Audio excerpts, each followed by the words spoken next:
so full from those eggs, but you know what, Jason? We want to cook a little bit more. We are going to make, well, you were going to make halibut with ratatouille. I was thinking of taking that and crusting the halibut with the eggs. Ooh, no. You know, no. They were pretty good. Definitely an emergency, I would eat them. Yes, in an emergency. But if it's not an emergency, let's eat this. Yeah, exactly. No, what I wanted to do was do a nice fresh fish. I mean, you know, you go into the markets nowadays, there's great fish out there. Yeah. We know it's healthy for you, but sometimes we're a little intimidated in what we want to do with it.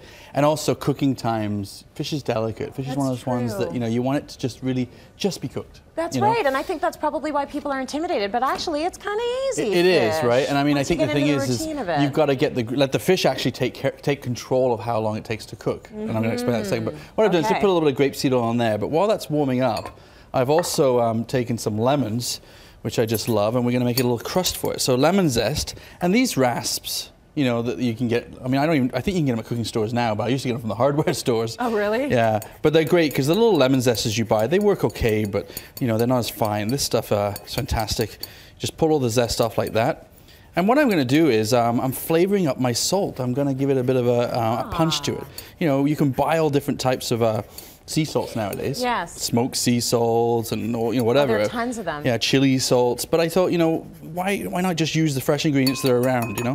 I think a lot of people as well, when it comes to fishes, they don't, I know I have this problem, I don't know what flavors to mix with it to make it different all the time. Yeah. So it's nice to hear something like this. I wouldn't have thought of mixing lemon zest with the salt. I think the thing is experiment, try it yourself, you know, try it in small amounts, right? Yeah. But also, I mean, there's tons and tons of recipes on the internet nowadays. I mean, I still get amazed when, you know, people say, I don't really know how to do it. Well, you type in a word and it's there, right? That's true. But the thing is, well, but you see other people's flavors. I need a chef. Could you just live in my house with me? They're in the computer now. You just type them when they come up and say, what do you need to make? But no, the thing is, you see a flavor combination that works with maybe a steak, well, then maybe you try that with a fish and see what happens or something. You know, but the flavor combinations are there. Yeah, but what I got is dill, lemon zest, and then a little bit of my sea salt.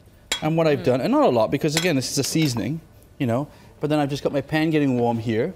Nice piece of halibut. Oh, that's a good idea. You know, we're just going to let that just tick away. Maybe I should have gone a little hotter, but that's okay. It's going to be there. All right.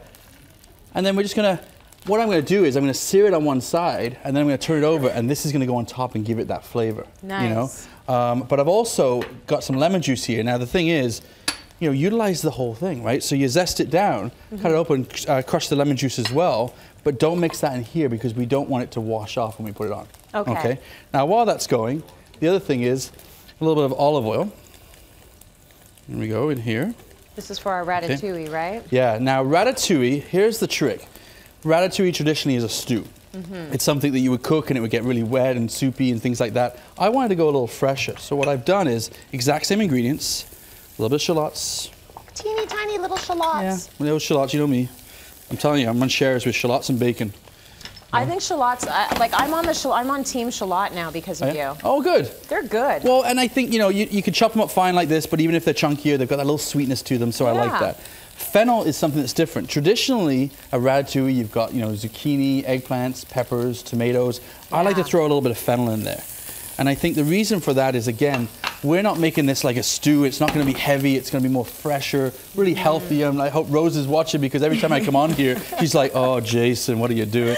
This one she's going to be proud of, right? She's going to be very proud. I like the fact that you modify after her segment. She's like, I'm just going to make this a fresh little... I did because I was going to put butter in with my spinach later on. I'm not going to put it in there anymore. You don't need it. No, we're going to do it just a nice and raw. Or maybe you do need it, but whatever. She's here, so we won't use it. That's right. I think she stole my butter. Later when she leaves. But I'm putting in some zucchini, some peppers. You know, you got red peppers, yellow peppers.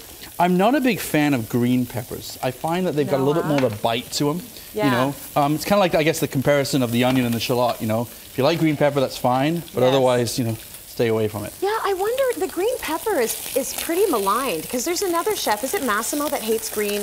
Yeah. You guys can't stand them. They're just, it's because they take over everything, right? I guess so. They're strong. So see this, we just turned it over. What was that, about a minute on the one side or a minute and a half? And then we're taking this like lemon, dill, salt, putting that right over top. That's a very good idea, Jay. I'm going to try that. Now, lemon juice, you got to be careful. Oh, that's not my lemon juice. You got to be careful not to wash everything off, but just put a little lemon juice in the pan, like that.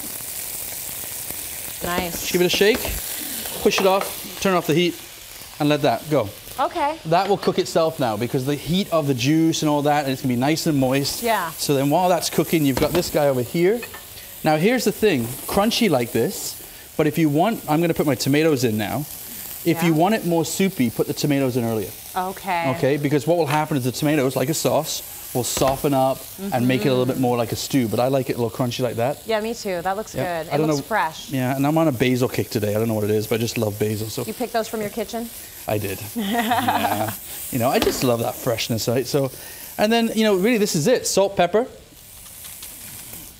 Very good. Okay. Well, we're always saying you should eat the rainbow. This is the rainbow right here in one dish. This is color, right? And I mean, look, we're here in the middle of winter, right? Well, not the middle. I hope it's not the middle, actually, but let's hope it's near the tail end. Yeah, tail end of winter, let's call it. But yeah, you know, you can get this in the store, no problem. Peppers are going to look fantastic, tomatoes, all that kind of stuff like that. Now, this is where I was going to take a little bit of butter, saute it down, some spinach. Right. But I thought on the health reason, you don't need to saute it down. Just put the spinach right on. Very nice. Nice and crunchy like that, right? Yeah. No, and then you got a beautiful piece of fish that's been steamed in all that, you know, lemon juice. And then look how great and crunchy that looks. So don't fuss over your fish. That's what I've learned. Yep. Let it do its own thing. A little bit of olive oil on there, or you could even take a little bit of lemon juice right from the pan. Very nice. Okay, citylight.ca is where we're putting that recipe. I will try that. That is amazing. Good stuff, Jason. Let's go to break. Stay with us. You got more coming up.